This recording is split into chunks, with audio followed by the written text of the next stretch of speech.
Before we start today, I have to tell you about State Farm agent Brian McDevitt. A lot of our listeners have gone to him for all their insurance needs, and he's been very helpful in getting them the coverage they deserve. There's no game with Brian. He's just here to help and make sure you feel safe. So if you have insurance needs and you haven't called him yet, what are you waiting for? Dial up the number, 630-796-2662. That's 630-796-2662. Or find him online at bryanismyagent.com.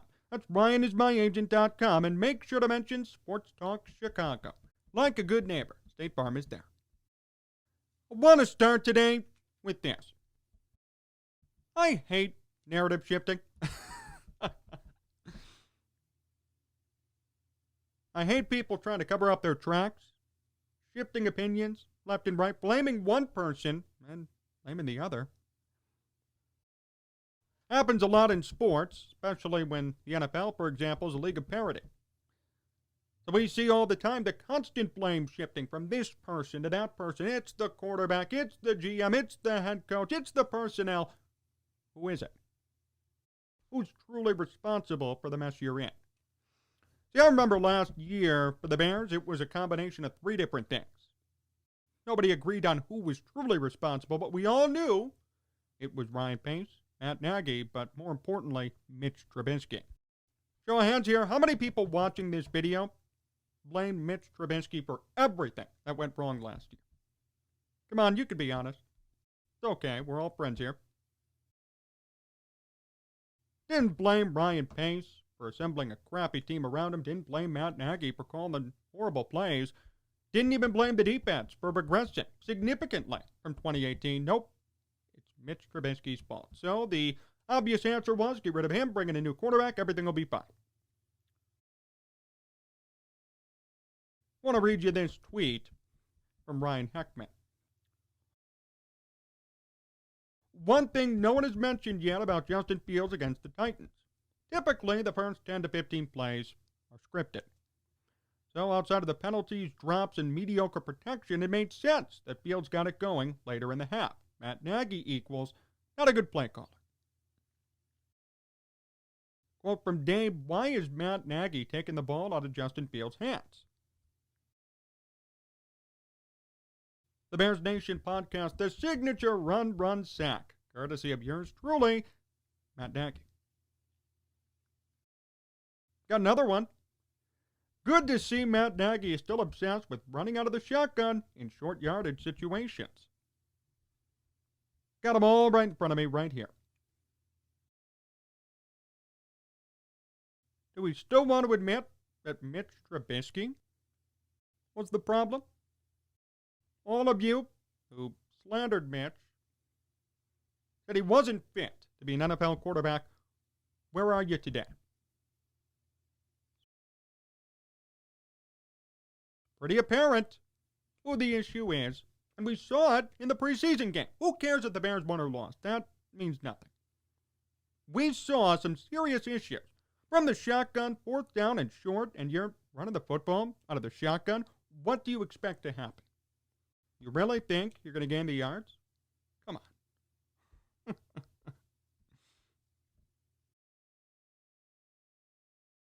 Quote from Aaron Lemon. Matt Nagy seems to have zero interest in getting a good look at Justin Fields in the early going. Zero rhythm and minimal effectiveness.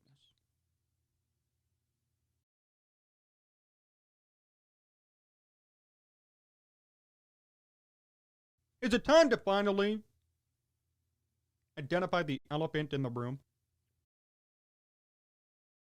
I'm not even here to brag or boast, even though I know it wasn't Mitch Trubisky's fault. I want everyone to realize who the problem is.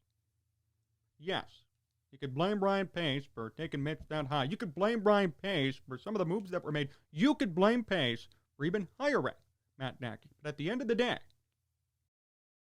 these plays that have been called for the past couple of years, now we saw it in preseason 2, have been atrocious. You want to blame anybody for what's happened here in Chicago over the past couple of years, point your finger to Nagy. And the only reason his record is what it is because the defense bailed him out. He's an offensive-minded coach, and the defense is bailing the guy out. The reason he has a job today is because of 2018. Realistically. because his record is still over 500.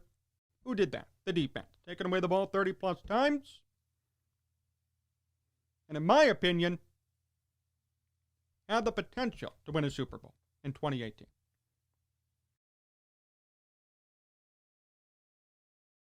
That's the fact of the matter here. If it wasn't for the defense being who they were, Matt Nagy would not have a job today. Now instead, he gets a chance to ruin another quarterback. Already ruined Mitch, totally broke him. Shattered all of his confidence, made him go by his playbook, and it didn't work. When you let Mitch be himself, Bill Lazor, good things came.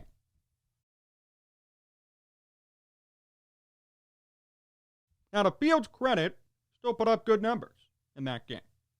7 of 10, 54 yards, 1 touchdown. Nick Foles, for some reason, had a monster game, too. We'll talk more about him in a minute, by the way.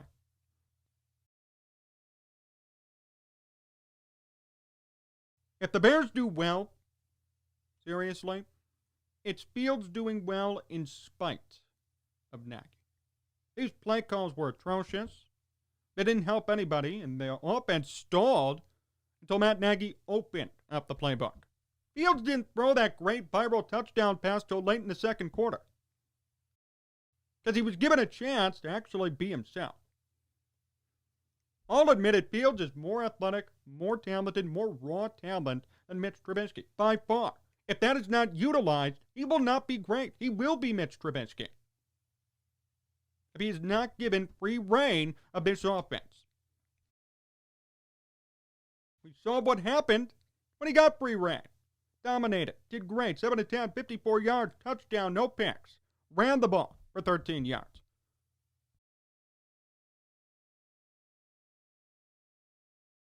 Led the team in preseason in rushing yards and passing yards. When he's given free reign, he will succeed. When he has an offensive line, he will succeed.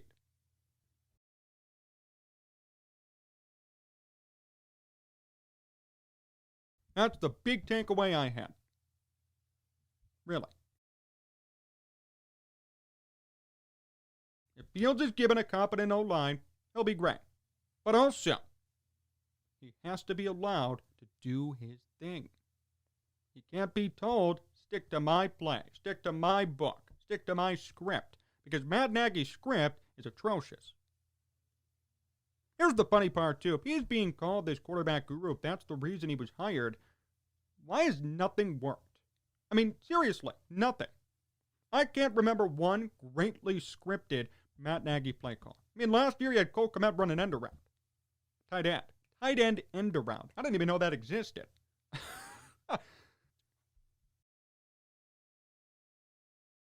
No one can recall a good play or a good offensive-minded scheme by Matt Nagy. All we remember are the failures, the issues, the fact that he's hung his quarterbacks out to dry and hasn't taken responsibility. Instead, he's broken quarterbacks and moved on to the new shiny toy. I'm actually happy the game went the way it did. I think everybody finally realized maybe it wasn't Mitch. You'll get your same detractors saying it's all on him, but I think everyone kind of galvanized and said, you know what? Let's stop focusing on the quarterback position. Let's focus on who's calling these plays.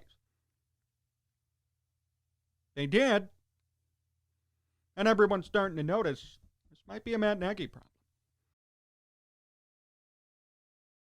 And here's the issue. Nagy will be here as long as Justin Fields shows development. That's why, by the way, Eddie Dalton's starting week 1.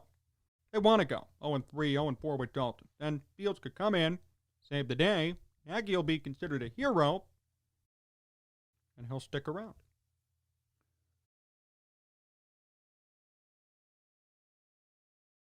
I really hope there's a point where Fields defies Nagy and tells him, no, I'm not going to do this. This is a stupid play call. I see the defense. I'm going to make my own decision. Call an audible. Improvise with my legs. Make a play. That's what I want to see. And I want to see the reaction from Nagy when It works. Fields is a talented quarterback. He needs to be given free rein. You need to let him go. Can't keep him on a short leash. It's not going to work. He will not be effective if you limit his ability. I think we all saw that on Saturday. If I'm wrong, tell me. Comment, tell me. I don't think so, though. I think we all realized who the real problem is. And I think we know moving forward, if Fields is not given free rein and no O-line, it's not going to work well. He did well in spite of Nagy. But I will say this, if he faces first stringers, big-time players, and Nagy scripting plays, and there's no O-line, no protection, it's not going to work. And if I were Fields, I'd demand a trade right away, seriously. Go to a place where you're appreciated, where your skill set is catered to. Not where you have to go by the playbook, listen to Matt Nagy, and follow a guy who's never developed one quarterback. I want to talk about the Nick Foles situation. Had a good game. Who cares? That's not a personal attack. I mean, who cares if Nick Foles dices up second and third string defenders? That just means absolutely nothing. 10 of 13, 142 yards, 2 touchdowns. Here's the funny part, though. Nick Foles wants to control his own fate. Albert Breer reported this. The Bears will listen on Nick Foles, but I've also gotten the sense that they aren't going to send him somewhere he doesn't want to go. I'll read it again. The Bears will listen on Nick Foles, but I've also gotten the sense that they aren't going to send him somewhere he doesn't want to go. Hold on a minute. What do the Bears owe Nick Foles? I'm asking. What does he deserve from the Bears? What did he do for the Bears to get to this position where he thinks he has leverage over where he goes?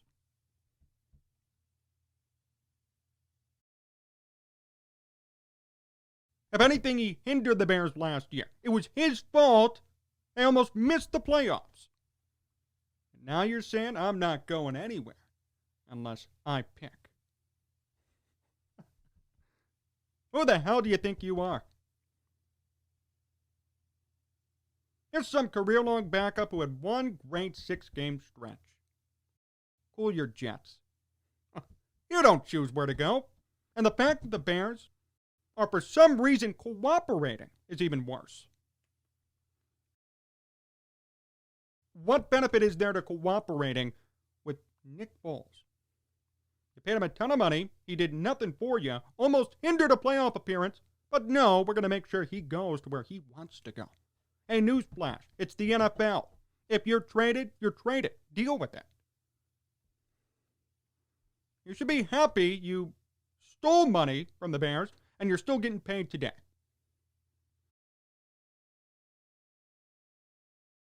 I want to go where I want to go. Give me a break. My goodness.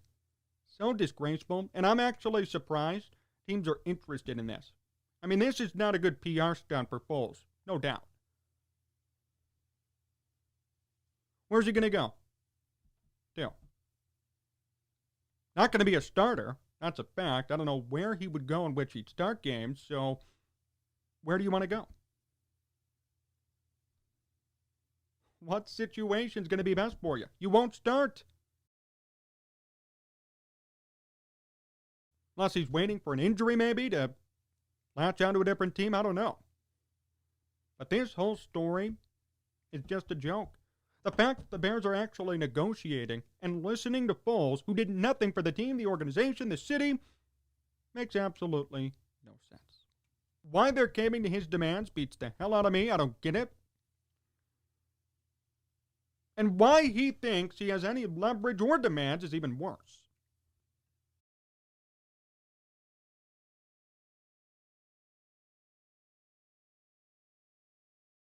Just ridiculous. Ridiculous. Like he thinks he deserves anything. He should not be owed a penny. He stole money from the Bears, didn't perform, already has a Super Bowl ring, he could retire today and be set. It'd be different if he's a quality quarterback. Like, let's say this, assuming Deshaun Watson had no criminal charges. I don't mind the guy saying, hey, I'd like to go somewhere where I'm going to be appreciated, right? Great quarterback, has the numbers and the proof to back it up. Or an old guy like Anthony Rizzo, Chris Bryant. Bryant wanted to go to the West. Got family out there, Cubs, can you guys make it happen? They did. Why? Bryant, MVP, World Series champion, Cubs legend somewhat. Why not? That's fine. Has Nick Foles won the Bears a Super Bowl? Has he won an MVP with the Bears? Has he even completed 70% of his passes? No.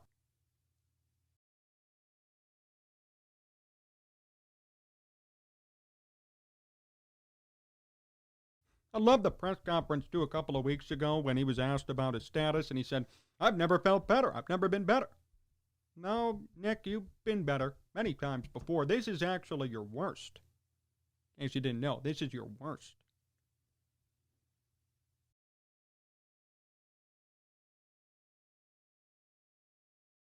Telling you, this does not set a good precedent for the Bears. The fact that they're sitting here negotiating and bowing down to their third-string quarterback's demands. It's not a good story for anybody involved. My hope is that they tell Nick, at the end of the day, we're trading you where we want you to go. It's not up to you, it's up to us. We need to focus on the cap, salary, the situation, and we'll trade you when we see it fit, not when you see it fit. If he really has a problem with it, release him. Release him. He can go sign with whoever he wants, because if he believes the delusion that so many teams are after him, then let him deal with it. Cut the guy, same salary, save a roster spot, and move on. I'd rather see a roster spot go to Rodney Adams, right, than Nick Foles. Rodney Adams deserves to make the team. If he loses out on a spot because Nick Foles is occupying dead space, that's a problem. Big problem to me. Here's a guy making catches over other people's helmets, never played an NFL game. Here's his chance. Oh, wait. Sorry, Rodney. We're paying Nick Foles, the third stringer, good money to sit on the bench and do nothing. So you can't contribute. You will not be allowed to be on this team, but we'll keep a guy who cannot contribute either, keep him on the bench and pay him. All because we couldn't find a trade partner because he didn't want to go. This whole thing is ridiculous, blown out of proportion. And if I were Nick Foles, I'd check your ego at the door. Again, newsflash. You are not a superstar quarterback. You're a backup at best. You have no say-so in where you end up going and who you end up playing for. And the fact that you think you do is a knock on the Bears. That's a knock on the Bears for giving him the illusion that he has power.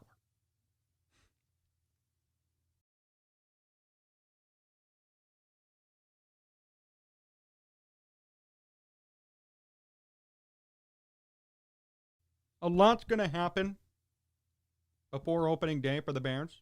I could see a lot of stories taking place. We'll be here to cover it. But the main takeaway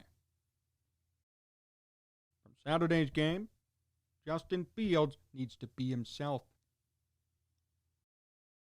Don't micromanage him. Don't helicopter parent him. Let him be himself. Let him play. Let him improvise. Let him be who he's supposed to be. Everybody wanted a Lamar Jackson, Kyler Murray. You have one. Let him be that guy. And also, the fact that the Bears are caving to Nick Foles is so weak and so wrong. And they better clean up their act and realize we don't need to cave to anybody. We're the Chicago Bears. Seriously. This is a premier NFL franchise. Not the Browns. It's not any of these other teams. Jacksonville, no. Founding member of the NFL caving to a third-string quarterback. Are you kidding me?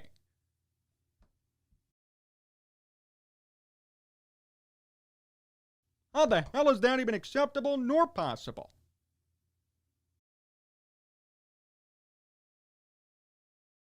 This better be worked out before the season. I'm serious. He should not have a roster spot versus somebody who deserves it. If I were the Bears, I'd crack down and tell Foles, you're out of here. You mean nothing. And there is no way you should have a say-so in where you go. More to come here on Sports Talk Chicago. My interview with Mike North comes up next, so stay tuned.